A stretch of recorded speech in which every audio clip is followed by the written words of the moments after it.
உங்களுக்கான தேவனுடைய வார்த்தை. அவர் உங்களை விசாரிக்கிறவரானபடியால் உங்கள் கவலைகளை எல்லாம் அவர் மேல் வைத்து விடுங்கள். 1 பேதுரு 5:7. பிரியமானவர்களே, பல காரியங்களை குறித்து, உங்கள் குடும்பத்தை குறித்து, பிள்ளைகளை குறித்து அல்லது நாளைய தினத்தை குறித்த கவலை உங்களை அழுத்தி கொண்டிருக்கலாம். அவர் நம்மை விசாரிக்கிறவரானபடியால், விசாரிக்கிறவர் என்றால் நம்முடைய சூழ்நிலையை, பிரச்சனையை மாற்றுகிறவர், சரி செய்கிறவர், அதற்கான தீர்வை உண்டு பண்ணுகிறவர் என்று அர்த்தம்.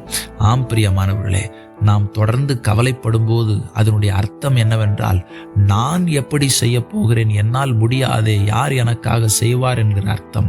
ஆனால் நம்முடைய கவலைகளை எல்லாம் விசாரிக்கிறவரிடத்திலே நாம் கொடுக்கிற பொழுது அவர் எனக்காக அதை செய்வார் என்கிற விசுவாசம் அதிலே அடங்குகிறது.